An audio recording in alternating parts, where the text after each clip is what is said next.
You're listening to Left Up the Valley 2.0, Atheist, Skeptic, and Humanist Radio. Oh, Hertzy, I'm told you have a bit of a rant going on. Is that true, or do you have like a normal? I have a rant. I have a rant.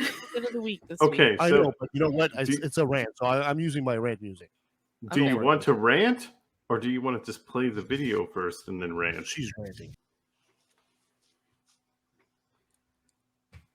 Do not jump up right now. Okay, I won't. And rebuke me for what I'm about to say. Oh, no, I'm gonna. On 3 occasions, we're going to go through all of them, not today, thank God. Yeah. On 3 occasions, kids were brought to Jesus. Not of their own will, of their own volition, but by their parents. Wait, okay, I was worried for a second. That had epileptic fits. Okay. Anger issues. Outbursts of emotion. Burst. Like that? And because we've called it possession, what? Parents refuse to deal with it. Huh? Mm-hmm. Are you telling me my kid's possessed? No, I'm telling you, your kid could be demonized and attacked, but your doctor calls it autism. Isn't it the same thing? What? What the fuck? Why are they cheering? Because it's a whole I don't care if you load stand of or not. bigots. I don't care if you leave or not. I'm telling you, there's deliverance in the name of Jesus Christ for your children and their children's children. There's deliverance in that. Ain't no such diagnosis in the Bible. What? Jesus cast out that oppressing spirit, and the child was made whole that very hour, the Bible said. That very hour. Okay. Wow. Okay. Wow. I have to ask one question, though. So, only children are possessed by demon if they're autistic? So if you're an autistic adult, you're okay? I figure by that point he thinks that the demon either has left or they have exorcised the demon. And then, right? So he said there's no diagnosis for autism in the Bible. Mm-hmm. There's no diagnosis for cancer in the Bible. Mm-hmm. So is cancer a demon infestation too? Yes. So everything not mentioned in the Bible is of demons. Okay, cool. Yep. Good. Did he just watch that Carmen video we covered on Unapologetics where he like literally shoots a demon in what was it, infirmary? Yeah. Maybe he's watching our show. I actually do have a written statement, so I have a go for it. Let's play that rant music for you. All right, let's get that going on in the background. So firstly, my apologies to the gropers. This week, you're going to have to find somebody else to throw pitiful insults at. Secondly, I would love to talk about Alex Jones, pleading the fifth at the January 6th committee, or how Roger Stone developed COVID, or Sabrina's awesome note about Tucker Carlson and the M&M's issue. But no, I get to scream about this instead. The bigot this week is Pastor Greg Locke, and he has hit several nerves as someone who is neurodivergent, or however you want to say has mental health issues, and as someone who has family who works in mental health. A content warning for anybody.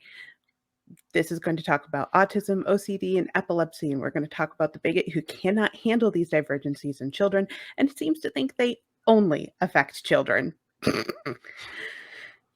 Greg Locke, or Pastor Greg Locke, is from Tennessee and has made himself a name by protecting bathrooms. He has recently thrown in his lot with Trump and the anti-vax crowd and has the honor of joining the list of asshats who have been permanently kicked off of Twitter.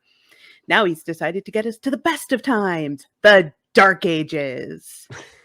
In a Sunday sermon titled Desperate for Deliverance, Locke showed everyone exactly how far his rabbit hole goes. He decided his expertise of the pretend needs to include mental health.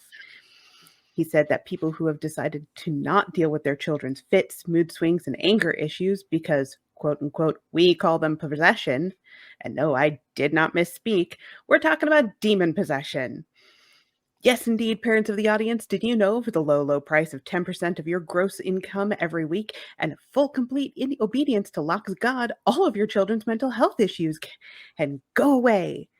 And what evidence do we have for all of this? That there's no diagnosis in the Bible.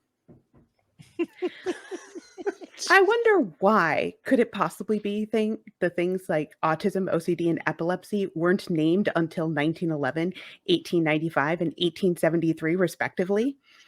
If the Bible did name them, we'd probably have more believers. BibleGateway.com actually did some work for me on this and listed out a whole bunch of ailments that they claim were in the Bible. But most of them, even they have to admit, really just boil down to a whole bunch of symptoms that could probably be about several different diagnoses. So yeah, let's just classify all of it under demon possession, and that Jesus will magic away all of your children's mental health issues as is just Dark Ages grade bullshit. What's next? Covering ourselves in shit to ward off COVID? Hell, even the Catholic Church, and I actually have to quasi-defend the Catholic Church, allegedly tries to have a psychiatric diagnosis before calling in an exorcist. Mhm. Congrats, Locke. A group of people best known as organized pedophiles are better than you. Wow. Yeah, I'm pissed. I am the angry atheist about this. I am angry for him and his congregation's children. I am angry for every person who will use this fucking shortcut when it comes to their family's mental health. I am angry that he has the audacity to think that there's a magic cure.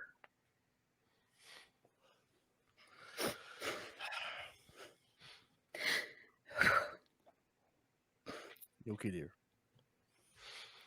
I wish every child mental issue would become a physical monster and haunt him for the rest of his life. Mental health isn't hard enough for people who face it without a 90s skate boy reject Locke attempting to cure it all. Mm-hmm. I wish there was a hell to throw him into, and there isn't. There are parents who will follow Locke and will go through his exorcism process. If the children are lucky, it won't kill them or scar them for life. They will have to go through this process over and over, thinking something is wrong with them. They will blame themselves for never being good or holy or devoted enough. They will be perfect victims for the disgusting abusers that are more than likely in Locke's or another's church. Their parents will never try to understand what is wrong.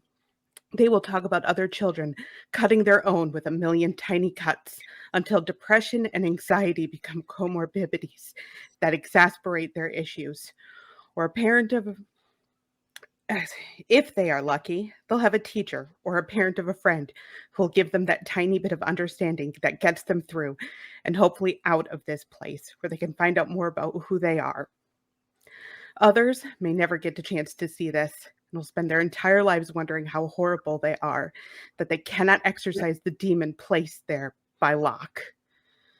Locke, I hope you lose every ounce of influence you ever have on every person who has heard your voice. I hope you die alone and forgotten, most of all by the children whose lives you are destroying by this. And I hope you die like those who were preached into in the Dark Ages, scared, cold, and covered in shit, praying for salvation that will never come. Bam. Yeah, That was good, man. That was Mhm. great. yeah. It is a major shitty thing, to do, for Yeah. them. And it's Yeah, just, it and- cuts deep. I could see it. It does. Right there, I think you expressed why people like Greg Locke are so dangerous. Yep. It's not because, they don't affect the adults so much. It's the children, it's the generation after that get to suffer the most Yep. at the hands of delusions like that. So he can make more money off gullible fools. Thank you so much, Hertzy. That was deep. That was good. Yes. Yeah. Really appreciate that. Very, very, very much Tune so. in next week for my rant about Mouse.